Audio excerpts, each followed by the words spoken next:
symbols versus substance. Our national politics is largely the stuff of illusion. It is the stuff of spin. It is the manipulation of images to pluck the heartstrings or to stoke the furnaces of emotion. Any emotion will do. Love, hate, fear, all are but instruments upon which politicians will play to move people to the polls, to get them either to vote for them or against their opponents. What all of this really means in the real day-to-day lives of many of these voters is actually quite minimal, for politicians don't really care about what voters want. They care about those who can afford them, those who pay them well for their services. In essence, politics is a business, and voters are but bare necessities.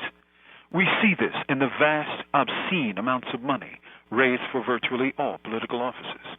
At bottom, politics is the elevation of symbol over substance, for it seeks to create the illusion of change, while leaving unchanged the essential power relations at the lower levels of society.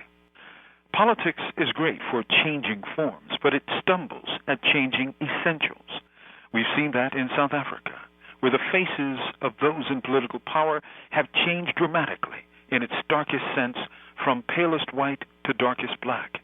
And yet, those who hold financial power, immense wealth, and thus those who control politicians, remain predominantly white and remain in ultimate control. Here in the U.S., we often boast about blacks having more and more political offices in local, state, and federal governments. Yet, if this is so, and it is, why are our lives so miserable, so threatened, so endangered? Why are our communities so dysfunctional? Why are black schools so underperforming?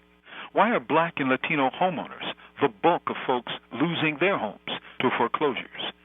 How is it that more black politicians ultimately means less black political power? It's because black-faced politicians can best advance the aims of white economic supremacy, for they are but employees of white wealth who do the duty of those who can afford them. Alexis de Tocqueville, the French foremost observer of American politics, noted, "Than politics, the American citizen knows no higher profession, for it is the most lucrative." Black politicians confuse us with their presence, not their power. For power is the ability to make change in the conditions of people's lives, to represent their interests, and to gain resources for the betterment of black people and their communities. Presence is merely being there in the place of a white politician, doing essentially nothing differently. From Death Row, this is Mumia Abu Jamal. These commentaries are produced by Noel Hanrahan for Prison Radio.